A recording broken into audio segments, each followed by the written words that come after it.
Welcome to the Wall of Soundtrack, a show where we discuss the music and soundtracks behind the very best TV shows and motion pictures. In this episode, we're going to be discussing Michael Mann's crime drama thriller, Manhunter. Manhunter is a crime drama film that was released in 1986 and was directed by Michael Mann. The film is based off of Thomas Harris's novel, Red Dragon. The story surrounds former FBI agent Will Graham on his quest to catch the deranged serial killer, Francis Dollarhide. Manhunter was both a critical success but commercial failure. It was the third film for director Michael Mann, who included his usual elements of rich character-driven drama, musical backdrops, photography, and strong color tones that we would see in his later films such as Miami Vice, Last of the Mohicans, Heat, The Insider, and Collateral. Manhunter has an excellent cast of actors and actresses, including the following: William Peterson as Will Graham, Tom Noonan as Francis Dollarhide, Dennis Farina as Jack Crawford, Kim Greist as Will's wife, Molly Graham, Brian Cox as Dr. Hannibal Lecter, Joan Allen as Reba McClane, and Stephen Lang as Freddie Loons. My returning guest for this discussion is Cy Shackelford. Cy is a writer for the entertainment commentary and review website, Action A Go Go. You can follow his articles on the website, www.actionagogo.com, and you can also follow him on Twitter. His Twitter handle is @Shack_House83. I had a great discussion with Cy. This film, Manhunter, is definitely one of my favorite Michael Mann films. Really enjoyed it, and I hope you do as well. Here's my discussion with Cy on the music and soundtrack behind Michael Mann's crime drama film, Manhunter.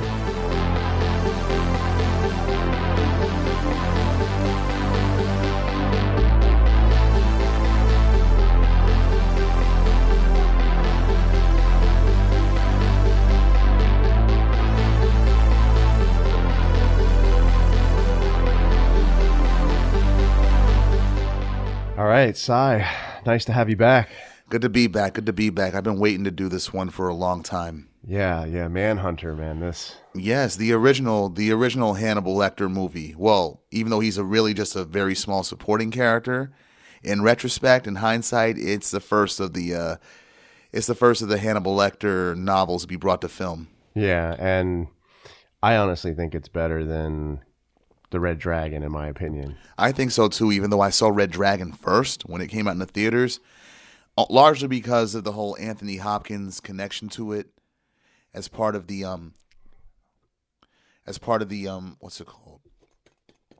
As part of the Hannibal Lecter series. But afterwards I went and saw Manhunter, and even though it's clearly very dated and downplays many elements that Red Dragon played up, I think it's a better directed film.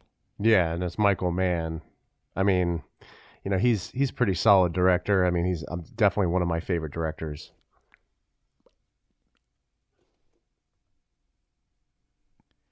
Yeah, he is a pretty solid director, and we've covered him before too with Ali, and it's an interesting side note for that too as well. I went to this old school vintage place over in Laurel called Lost in Time.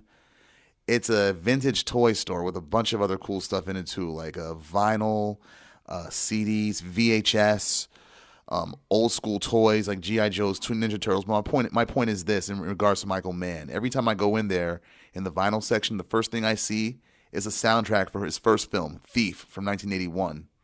Yeah, and this, this soundtrack reminds me a lot of that film. There's a lot of like the cinematography reminds me of that film as well, and we'll get into that. But what's going on with Action A Go Go?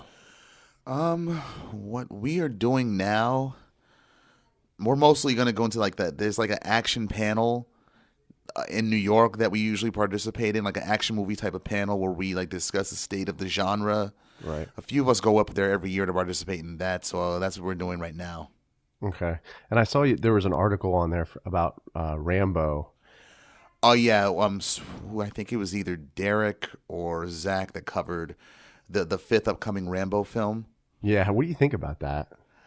I'm okay with Stallone rehashing old characters. I mean, I was skeptical about it when the fourth Rambo film came out back in 2007 or 2008, I think it was. But when I saw it in the theater, I'm like, this is ultra violent. Like, this is what I'm talking about right here, Stallone. You go ahead. You still got it. Yeah. I mean, it was pretty intense. And even with him rehashing the Rocky characters for like a Rocky Balboa and the Creed films, I'm like, I'm okay with that because he can still make them look fresh for a new generation, but still a throwback for us old school fans. Yeah, I mean, the violence in that film, like you said, I mean, there are guys getting their arms blown off. I mean, Yeah, it was bloody. It was bloody. Machetes, machine guns, all that was the most violent Rambo film I've ever seen. yeah, no doubt, no doubt. So, did you do anything for Halloween? I mean, Nothing major. I mean, the kids. It was a humid night on Halloween. It was like almost a summer night with how humid it was, and we knew it was going to thunderstorm too. But that didn't stop none of the kids from coming around the neighborhood and still wanting to get candy. And I participated in that up until the point where I ran out. right. And I always buy like those two great big bags every year, but I run out within like what, almost at an hour. Yeah, I didn't even hang around for it. Like, we just ended up going out because, I mean, we didn't want to really have to end up handing out candy and stuff. I enjoy it. I mean, the kids. There's a lot of kids in the neighborhood, and I don't want to be the grouch in the block. And plus, I like to see what costumes they got. And I remember one year. Check this out. I don't think I told you this. One year, I had on a Jason mask, a Freddy Krueger glove on my right hand, and a candy dish in my left hand. Opening the door, handing out the candy to kids and whatnot. Right. And one of the parents, a mom, I think it was. Yeah, it was a mother. What am I talking about? She, after I give her kid candy, she looks at me funny and asks really seriously, like, "Are you participating in Halloween?" And I'm looking at her, and I remember flat out telling her, no, I'm an accountant. I wear this fucking thing as a fashion statement, lady. Some people are just so oblivious, right? Dense. Like, it's Yeah. almost like their density is, like them being dense is intentional. Idiot. Idiot. Idiot, yes. Man, I think this is a real fitting movie, right? Around Halloween to watch Manhunter. I mean, It is really because of the psychological aspect of it. If you want gore, on the other hand, Red Dragon is your best bet. I mean, that was more macabre than Manhunter was. yeah. But this film's still pretty bloody, though. I mean, It is pretty bloody. I mean, it doesn't even need to be as bloody as his remake, as Red Dragon was. But that's what makes this one work, I think.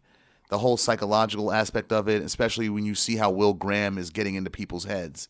yeah, and Michael Mann, I mean, he reuses a lot of the actors that he's used in previous films. Or one example, Tom Noonan, he was in Heat, and he played a character called Kelso. Oh yeah, the one in the wheelchair. Yeah, Yeah, it's like he's like a computer hacker. a computer hacker. Yeah, the ones like you just got to know how to grab it. See, I know how to grab it. Yeah, he was so good at that little small part that he had in that movie. But He is. In this movie, it was like he went full method actor on them. I heard. I mean, a lot of the actors, William Peterson, Dennis Farina, they didn't even know what he looked like for a long time because he purposely isolated himself up until the scene where they both had to participate in the same scene together, just to bring that kind of mood into it. yeah, and you know what is another small detail is he has the cleft lip. Yeah. I think it works. Like, it just works perfectly with the character. It works with the character, yeah. I mean, it's more pronounced with Tom Noonan than it was with Ray Fiennes in a Red Dragon. Right. But yeah, and Noonan's dollar hide, I also thought that they kind of downplayed a lot of his psychological instabilities, I thought. Yeah. I mean, they didn't go into his background like they did in Red Dragon. Yeah. This movie, man, it's like I just see so many of the Michael Mann like characteristics, like film characteristics or like themes in it. I mean, this soundtrack has a lot of like we were talking about earlier, synthesizers and keyboards, and you see a lot of that in his first film, Thief. Yes, you do. Yeah, and I mean, we saw a lot of it in Miami Vice, right? Yeah, Miami Vice, which was created 2 years prior to Manhunter. Yeah, even the synth, they had like a synth like instrumental as part of the opening credits, in addition to all the music that they got licensed for to use in the series itself. Yeah. And man, that's one of Mann's gifts right there, knowing how to use music in his films. Yeah, and I think it set a really good example for other films that you see from like other filmmakers that are out there. I mean, one example like I could think of is the film Black Mass with Johnny Depp. Oh yeah, Scott Cooper who directed that. Yes, indeed. Yeah, he had some really good music in there. The one that really had me on my phone when I went to go see Black Mass in the theater back in 2015 was the part with the montage where they show Whitey Bulger taking over Boston with the backdrop of "Slave" by the Rolling Stones in the background. And then when I heard the riff just come on, I was like, "What song is this?" I'm like, "Oh, this instrumental is tough as fuck." Yeah. And you taking a page out of Scorsese's book using a Rolling Stones song, but that's good though. Yeah. And it actually got me to buy the Rolling Stones album that song was on, "Tattoo You." Okay. One song, I was thinking about when I watched the film that stood out to me that I kind of did the same thing. I went to my phone and was kind of looking up what it was a song by Joe Walsh called "Turn to Stone." Mm-hmm. And it's that scene where the cop pulls Whitey Bulger over and is kind of talking shit to them. Oh yeah. Yeah. Yep. I remember that scene where he's like, "Are you threatening me with Bulger? If I was gonna kill you, the last thing I would do is warn you in advance, you dumb fuck." You're just waiting for the beatdown, like He's like, we don't touch cops, basically. And then it transitions to that Joe Walsh song, and it's got that mean, like real heavy bass. Oh yeah, sound to it, and you're just like, something's going down. Something's about to go down. Yeah, yeah. Not right now, but later on. Yeah, exactly. So, well, let's jump into the soundtrack, man. All right. First song here is by the Reds called Leeds House. Yeah, it was used in the opening credits too. Like when we see the opening credits, it's like seen from the point of view of like a Super 8 camera, like going all through the house of the Leeds family, right? Yeah, it's really creepy. It's really creepy, yeah. And the synthesizers just create like a moody, very dark atmosphere to make the listener and even the viewer very uneasy. Like, what the fuck is going on? And then when it slowly closes up on a sleeping married couple in the bedroom, and the wife is slowly getting up with the flashlight on her, then it transitions to a sunlight and a beach scene. Yeah. You know what that reminds me of is that night vision goggles scene in Silence of the Lambs. Oh yeah. That's probably where they got the idea from. Where Jonathan Demme got the idea from. Michael Mann, where he's just like following Jodie Foster, Clarice Starling. Yeah, and he's just like following her and like putting his hand like behind her, and because she can't see anything. She can't see anything it's totally at all. Dark. Yeah. So that's so weired. I just thought about that. Yeah, but that's a good catch, actually. Yeah. But this song. Like we said, man tends to use like some of these, progressive, electronic artists that you really haven't like heard before. Like Tangerine Dream was another one that from Thief. Yeah. Yeah. He brings them into the film like. And you're like, wow, like it's like we were talking about. We had to go to our phones, but it's like you discover all these new great artists through a lot of the soundtrack work that was done in his films. Exactly, yeah. And with this one right here, it's used several scenes later when Will Graham, after he decides to take up the investigation into the murdered families, he goes to investigate the Leeds house after it's a crime scene with the blood still fresh on the walls and the carpet and everything. Yeah.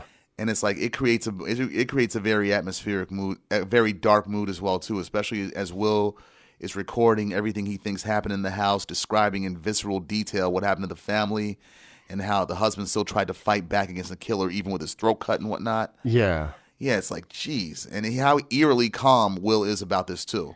Yeah, and I think it really shows like the obsession of his character. Like he's obsessive. And he focuses in on these really small details, like almost, I would say, obsessive compulsive to an extent. He is a head case, definitely. I mean, at this point, he's been retired from the FBI for several years already, and is very reluctant to go back. But it's one thing that he's really good at, is getting these killers by psychologically identifying with them, even the ones who scare him. Yeah, exactly. And about the Reds, yeah, I never heard of them either until I saw Manhunter. They're from Philly. They're a rock band from Philly. They didn't have that much success, but Michael Mann knew about them because they played in clubs in Los Angeles, and heard one of their sets, and decided to have them in Manhunter as well as the Band of the Hand film and episodes of Miami Vice as well too. Awesome, yeah. And just like I was saying, Miami Vice introduced us to a lot of other musicians we didn't even know about. Like, Actors too. yeah. So we go to the next song, again by the Reds, Lecter's Cell.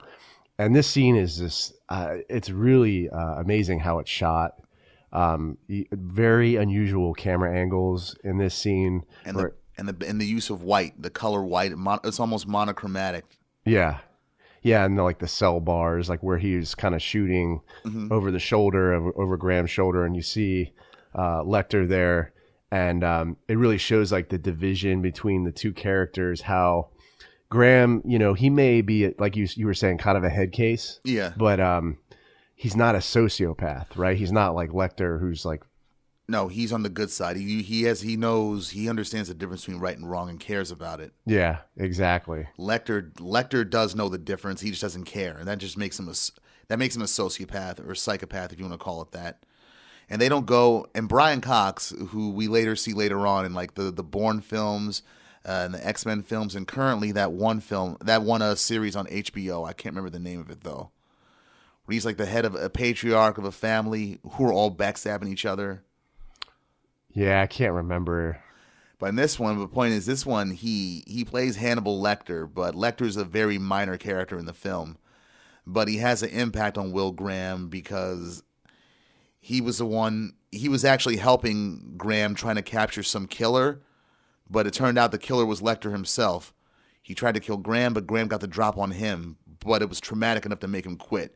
So he's very reluctant to go back to Lecter in this scene for a consultation to figure out how to stop the Birmingham and Atlanta killer. Yeah, and we don't see that in this film. We don't see what actually happened to Graham in this film. We do see it in the Red Dragon, though, where I believe he's stabbed by... Anthony Hopkins stabs him. Yeah. Hopkins Lecter stabs Ed Norton's Will Graham. And then Graham, I guess, shoots him, right? Or something, injures him. Stabs him, and then causes Lecter to bounce back a little bit, but then he pulls a gun out in time and shoots him enough to incapacitate him. Yeah. So this music that they use, Go ahead. I'm sorry. The Reds, they're using kind of an odd percussion kind of arrangement there. It sounds almost like a xylophone, like. Yeah, and it's very tense, and it gets to a very droning, urgent noise when Will wants to really get out of there as Lecter's taunting him. Yeah, he definitely feels uncomfortable. Yeah, the whole scene, it's like he needs help from the guy who nearly killed him, but it's like, I don't want to be here. This dude scares me. And Lecter knows it too. He downplays it. He tells him, the reason you caught me, Will, it's because we're both alike. You want the scent? Smell yourself. Yeah, I mean, I think Brian Cox is just such an incredibly underrated actor. I mean, he's fun to watch. He's a fan favorite. Yeah. And he notices how he's from Scotland. You notice how Scottish actors, when they got to do American accents, they usually do Southern accents. Yeah. Yeah, they're good at that. Kelly MacDonald in No Country for Old Men, and who else? No, I was going to say Lar Frazier in Breaking Bad, but nah, she didn't have a Southern accent at all. Yeah, it's crazy. Like, and we were just talking about The Wire a couple episodes ago, and Dominic West. Dominic West, yeah. And he's English. Idris Elba's English, and Aidan Gillen, he's Irish. Yeah.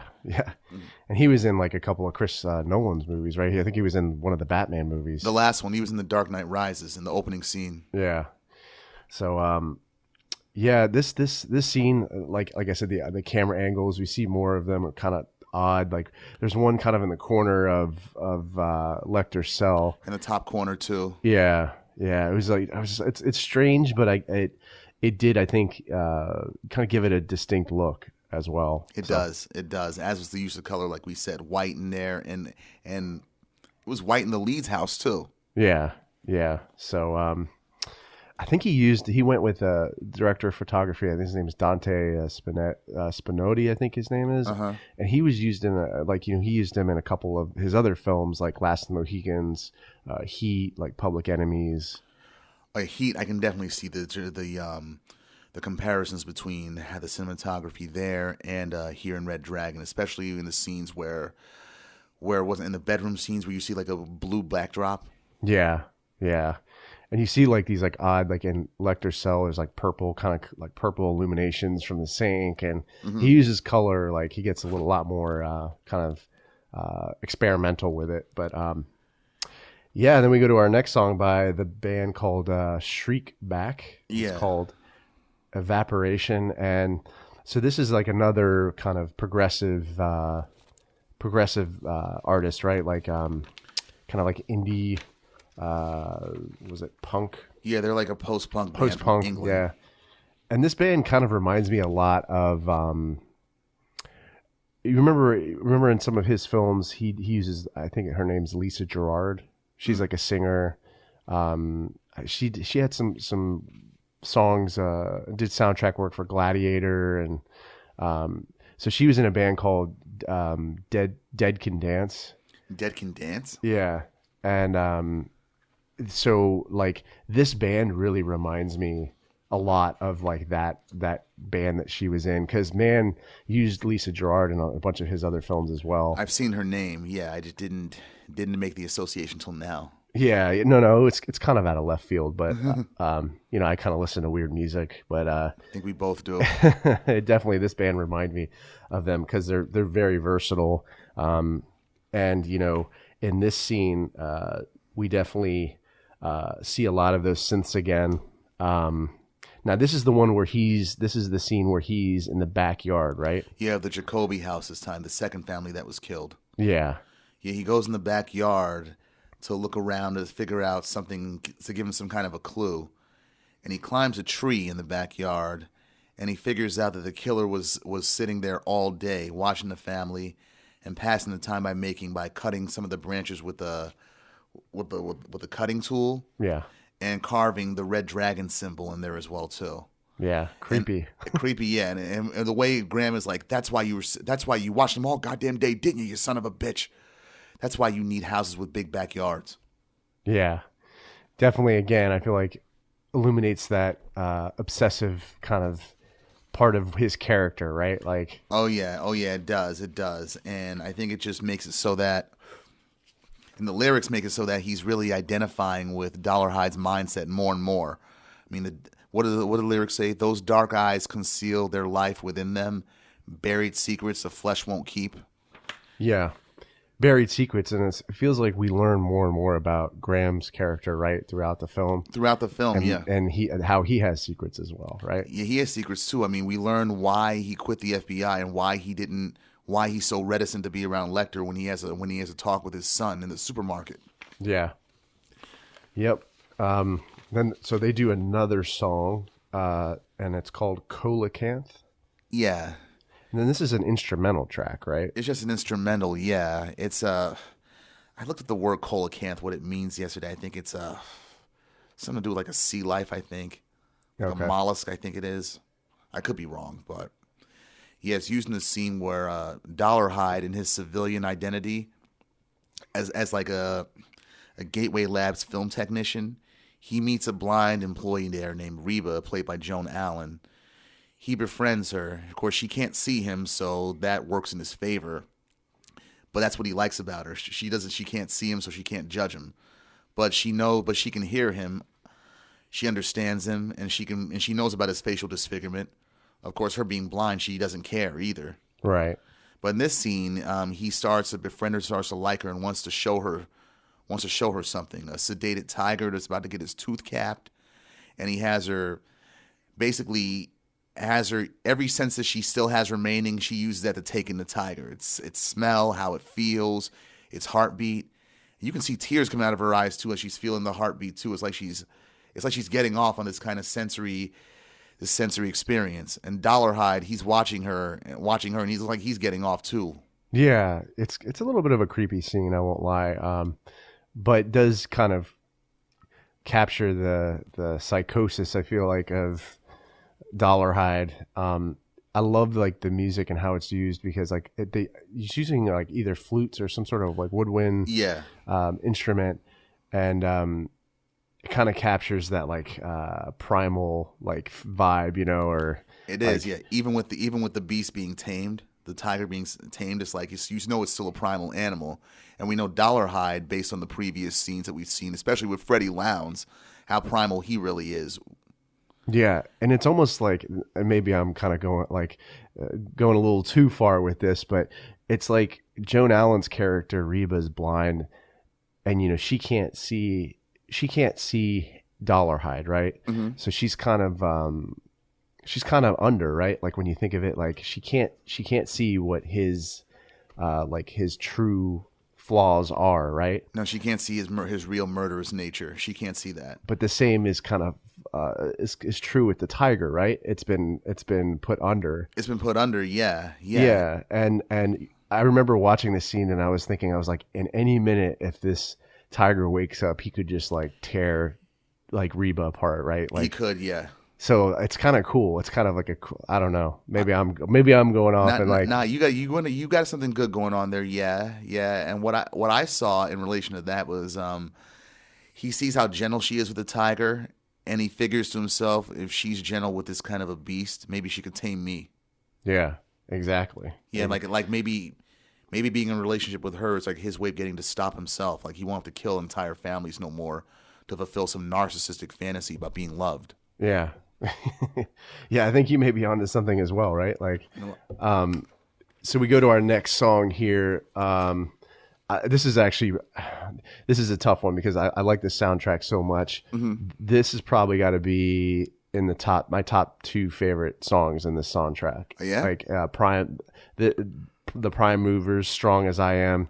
I just think it fits so well with this scene because it's really illuminating Dollarhide's, again, his psychosis. He has this vision of what he thinks is going on, but it's not actually happening, right? It's just like this like hallucination. Can't talk. Yeah, it's perfect. I mean this scene. Well, he's not hallucinating. At least he's getting some at last. Yeah, and Lord knows he needs to get some instead of just trying to do crazy shit with dead female bodies. Yeah, and this chick, and the thing of it is, this woman who you can see, who's pretty, she wants you. Yeah, and she made the first move. It wasn't like how it was in Red Dragon, where you had Emily, well, I forget her name. How she was just practically throwing herself at Ray Fiennes. Yeah, like fondling him, then finally just going down on him right in the same scene. He looks uncomfortable as fuck. Yeah, it's like how you kind of know he was, again, a psycho. Mm-hmm, yeah, but yeah, this one, like the red, like the use of light in that window, like the door window, mm-hmm. where it's like kind of red. It's kind of like, symbolizing that violence that's about to happen because, he does go and kill that guy. Yeah, and that was the scene before. What he's doing now, he's watching the next family he plans on killing. Yeah. Like he says he's doing some homework. I'm like, and the audience knows, though, but Reba doesn't know. And that's the irony in the scene. I didn't pick up on that. That's like, I thought he was just like stalking her. No, not stalking her. Nah, the projector, the film projector he was looking at was like the home videos of the next family he was going to kill. Wow. It's just like little details like that, like something you miss. But and then you see him like rip the dashboard off the in the van. In the van, yeah. It's like Jesus. Strong as I am. Yeah, mm-hmm. yeah. That's another. The title's very fitting as well. It is. It is. I was listening to an interview with Tom Noonan, and he was talking about Michael Mann, and I think it was at like a Comic-Con event, and he was saying, he's like, oh yeah, Michael Mann, that guy's like so intense, he's like this guy would like fire whole departments, like, and he was talking about that scene where the van scene, he's like, Michael Mann like he overheard Michael Mann saying to like one of the producers, he's like, I'm going to turn around, and when I turn around, I want the whole art department to disappear, Really? Yeah.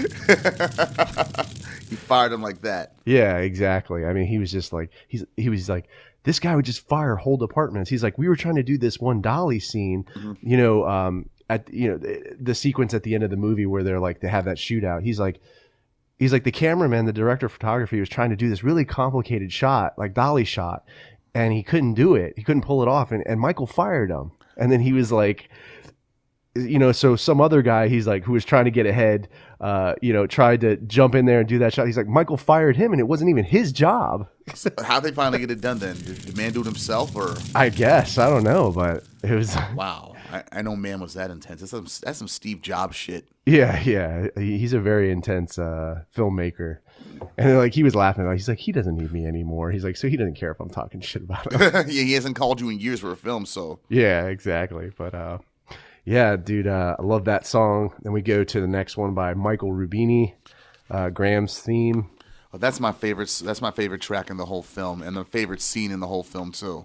And that's when he's looking at the glass when it's raining. Yeah, and all, that part it was used right there. Yeah, after after Lowndes is killed, and he's looking at the glass, his reflection just saying, "It's just you and me now, sport." Yeah. And the waitress comes in like, "What'd you say, sir?" "Oh, coffee." Yeah. Quickly covers himself with that, but it's like the fact that you think you're talking to Dollarhide, but you're looking at your own reflection. Again, the theme of duality that man likes to talk about in his work, and like how the protagonist and the person he's chasing, they're not so different from one another. Yeah. And that scene also reminds me of the diner scene in Thief. Oh yeah. Yeah, where De Niro and Pacino.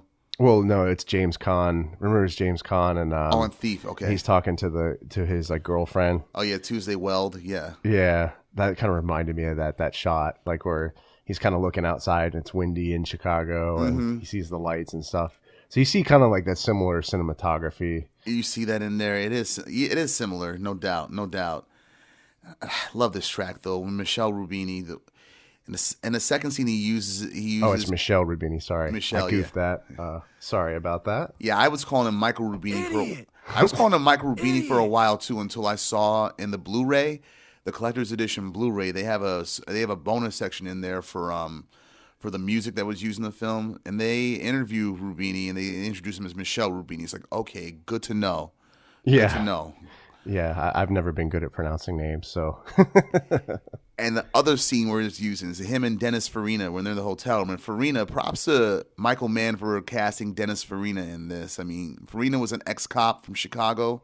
And at this point, he'd been starring in a bunch of Michael Mann productions. He was in Miami Vice as a mafia don. Yeah. Here as Jack Crawford, and in Running Scared, I think with Gregory Hines and Billy Crystal as a Chicago police officer. I think he was also in another show that Michael Mann either produced or he wrote. I think it was called Police Story. If you look on IMDb, I think he was in.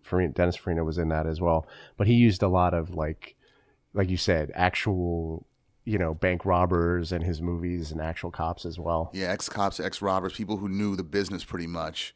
Yeah, in this scene where Graham finally figures out what Dollarhide's selection process is, and Graham's theme, it just keeps getting louder and louder, more intense as Graham realizes how he's choosing them. He's like, "You've seen these films," and then he tells Crawford, compare the films, the home movies of both families. They're going to say the same label. They're produced by the same spot, and he's looking at himself in the reflection in the glass. And you hear the guitar solo in the song, and part of the song also sounds like has like elements of "Comfortably Numb" by Pink Floyd. Yeah, you notice that as well. As I'm wearing a Pink Floyd shirt right now. Yeah, I just noticed that. Okay. Yeah, Pink Floyd, man, one of my favorite bands. And when Crawford realizes that Will is right, and Will is still just looking at his reflection, but he answers back, "It matches, doesn't it?" And Crawford's just looking at him with his mouth wide open, in like a mixture of like shock, amazement, awe, and fear all at once. Like, he's crazy, but he's good, and I'm glad he's on our team. Yeah, he's like, get the SWAT team ready. Yeah, I want to chop her on the roof in about 3 minutes. Yeah. On the roof, not roof. The roof, yeah, that Chicago accent, right? Mm-hmm, mm-hmm. And then we go to our next song. Oh man, this is the iconic song. Oh yeah. Iron Butterfly, In-A-Gadda-Da-Vida, which this scene is so, it just works perfectly. It does work perfectly. I mean, Francis, he's kidnapped Reba, brought her to his home, and she doesn't know where she's at, so he just blasts the music, starts the music on, and scares the hell out of her. And he's right next to her the whole time, and she don't know it. Now, this, it actually wasn't, the music wasn't actually dubbed over in the editing. It was actually like he plays it in the movie. I forgot about that. He actually plays it in the film itself. Oh, that's awesome. Like, it makes it even better. Yeah, it does actually. Okay, I didn't know that. Yeah, it's crazy. And then like that wallpaper, man. Did you see that wallpaper inside that house? It's like Yeah. crazy. Yeah. I mean, this house looks a little bit more like decorated and more together than the house that they used in Red Dragon, which looked like it was about to fall down any minute. Yeah. Yeah. And that it was out in the middle of nowhere, right? Yeah, like, both these houses are out in the middle of nowhere. Yeah. But Iron Butterfly, they were actually a band that was, they became pretty popular. And I didn't know this, but Led Zeppelin actually opened up for Iron Butterfly. Really? Yeah. And then probably 3 or 4 years later, when Led Zeppelin really hit it big, it was the other way around. It was actually Iron Butterfly opening up for Led Zeppelin. I've never heard that happen before, where it goes the other way around like that. Yeah, isn't that crazy? It is. Yeah, I mean, we know Zeppelin got bigger, but I didn't think they would actually have bands who they open for them now. It's like quid pro quo. Yeah, it's crazy when you think about it. It is, man. And didn't you say like we were talking about this? You said that the band was like drunk when they recorded this. That's what the story reportedly goes by. When they were recording this album and this song, it went on for 20 minutes, like they were just jamming the whole time. But the slurred lyrics, they were trying to say Garden of Eden, but it came out Inagata de Vida. Jeez, like what were y'all drinking to make it come out like that? That's crazy, man. That is absolutely crazy, but awesome at the same time. Yeah, it is. And what we got out of it, I mean, people have sampled this song, various parts of this song before, too, especially the famous guitar riff. The rapper Nas, he sampled it in two different songs, actually, The Thief's Theme and Hip Hop is Dead. Okay. Yeah, Nas would, of course, do that, right? Because he's epic and he understands music. He's kind of giving credit or an ode to maybe tipping his hat off to Iron Butterfly, which I think is pretty awesome. In some sense, yes. Yeah. So, it definitely works with this scene, which is just utterly chaotic. I mean, it's like, oh man, I mean, Dollarhide was indestructible, man. It's like he takes these shots to the chest, Yeah, the shots to the chest, and it's like, I'm like, what? They just shot you at point blank range, and you act like you can't even feel it. And the scene where like Will Graham is just running to the window in slow motion, you can tell it's a body double. It ain't William Peterson. Yeah. But as soon as he breaks through the window, Dollarhide just holds him with one hand, slashes his face, so it doesn't even blink. Yeah, yeah. I mean, the guy just is so strong. I mean, and Tom Noonan is like, what? He's a big dude. Got to be like 6'5", 6'7", or something like around there. I mean, he's a big dude. I remember the first time I saw him was in that movie, The Monster Squad, which came out a year after this, when he was Frankenstein. Okay. I remember seeing him in Last Action Hero. Oh, yeah, the Ripper. The Ripper, yeah. Where he played the Ripper and he played himself, too. Yeah. Yeah. God, I mean, he could play basketball, right? He's so tall. He could play like forward for like the Wizards or something. He got to. I mean, he probably played basketball back in the day. Yeah. This scene is insane, man. Like, I mean, I think before we see Graham loading bullets into his revolver, and they're not even the regular bullets, right? They're like the armor piercing. Like take this motherfucker down type of bullets. Yeah, and he eventually ends up shooting Dollarhide, but he has to shoot him like six times. Yeah, like unload the whole gun. Yeah, and he's still like to get him to go down. I'm like, how strong is this dude? I mean, it was pretty crazy, man. Yeah, 12 gauge shotgun blast that would have worked on him. Just two of them would have worked. Yeah, and that like. The way they shot that scene, I was watching something on YouTube. It was Robert Rodriguez interviewing Michael Mann, and Mann was talking about how he shot that scene and how they sped up like the shots where Graham is shooting Dollarhide to make it kind of look like make it look kind of like weird, like almost. Cut up like really kind of jaggedy, I guess. I did see that in there. Yeah, it's like the way it was edited. Yeah, it's like almost like cut and paste. Like what? It didn't look right. It looks like fractured almost. Yeah, fractured, like not consistent. It wasn't fluid. And then Michael Mann was like, we ran out of squibs actually, like in like blood for that sequence. So when the cop gets I think he gets shot in the head or something and pushed out like of the window. He's like, yeah, we just found some we found some ham or something and jam and put it on the back of his head. I'm like, okay, Michael Mann, you lucky this movie's a cult classic, so it's forgivable. Yeah. And the fact that people didn't want to take him out after firing so many people. I mean, yeah, I mean, what you expect? Yeah.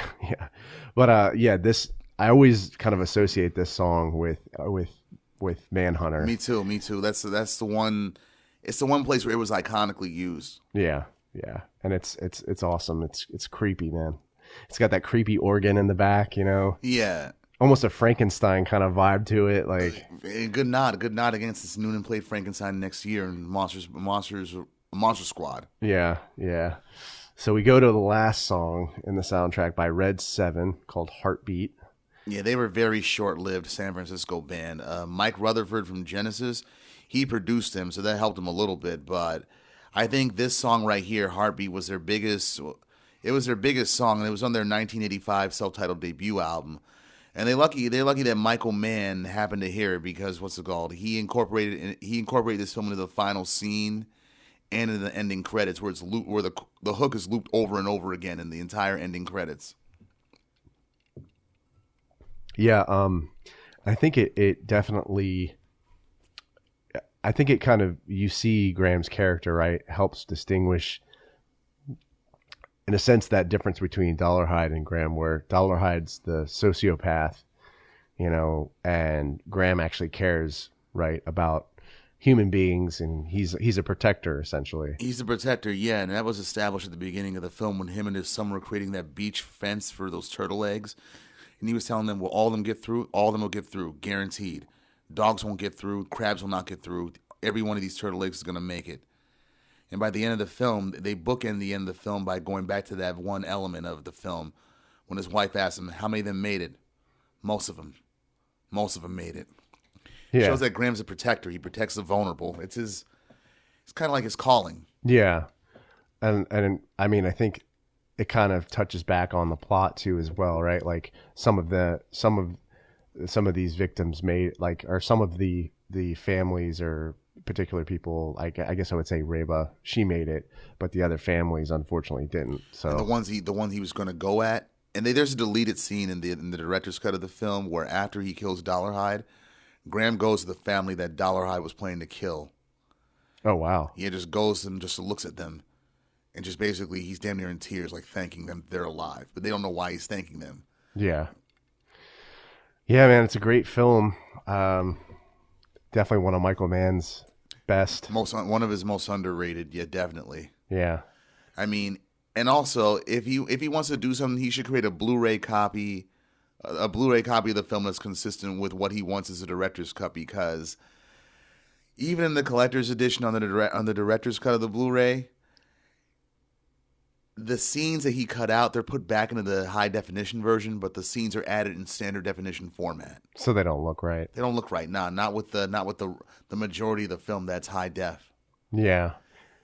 I hope he does make one more movie, and I hope it's good, because Black Hat and Public Enemies was okay. I didn't think it was terrible, but I don't know I don't think I could say the same for Black Hat. Would you say the last best film he had was Ali?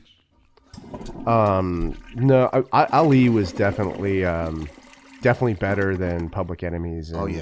And Black Hat. I think he was trying to was a little too aggressive with trying to do like a cyber plot, like a cyber kind of crime drama. I just think it's too difficult sometimes to do it, and you lose the Collateral. He did that. That was good. Yeah, Collateral was awesome. The Insider. I bought that on Blu-ray a month or two back. I had never seen that. That's an awesome movie. That's what got him invited to the Oscars right there. Yeah, I feel like he should have won it for that. He should have won something for that. I mean, somebody in there should have won something. Yeah, I mean, Russell Crowe should have at least won something for, or Christopher Plummer for playing Mike Wallace. That was an incredible performance. Oh, the scene where he just goes off after he realized they screwed him too? Yeah.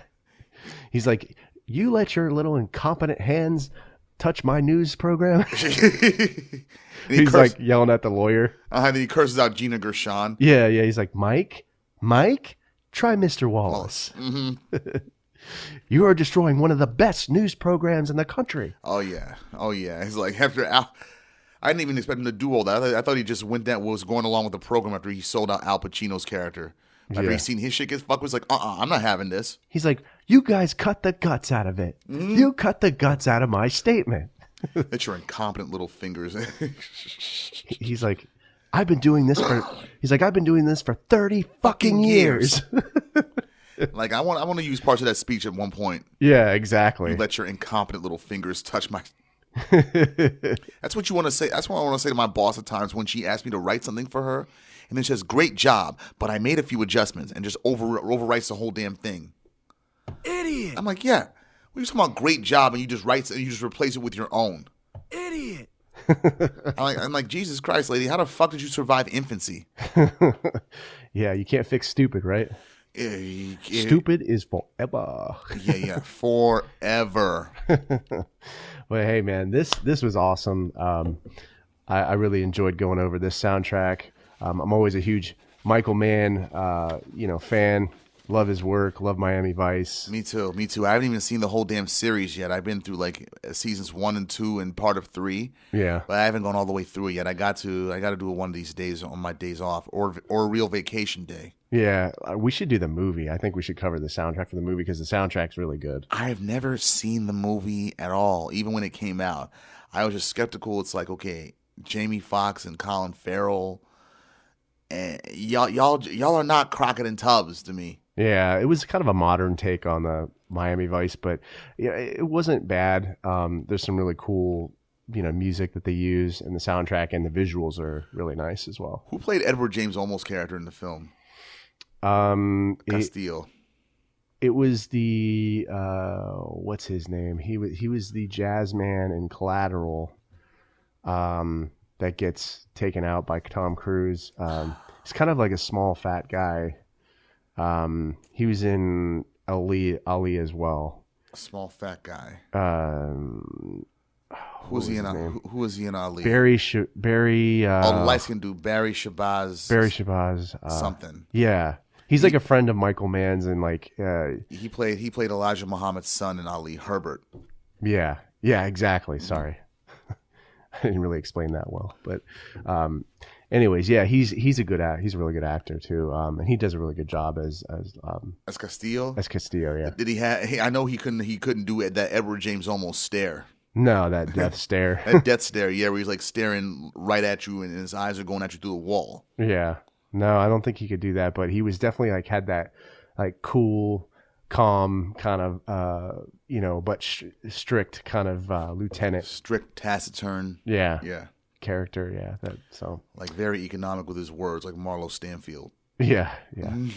Like when he says something, he means it. But yeah. So, well, hey man, thanks for doing this. This was awesome. Glad to be here. We'll have to do another one soon. Hopefully, maybe another Michael Mann film in the works. Our next one that'll be 15, our quinceañera. Awesome, man. Take it easy. All right, you too, bro.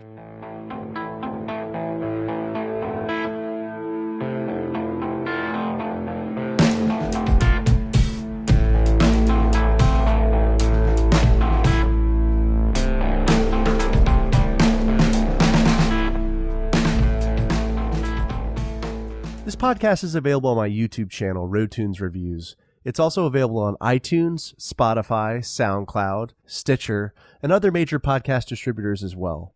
So if you don't mind, please leave me some feedback. I'd really appreciate that. If you'd like to connect with me on social media, I'm on Facebook, Twitter. My Twitter handle is @RoadtunesRevs. I'm on Instagram, and I'm also on the Untapped app. My username is Brewtuned. This is Andrew signing off. Cheers.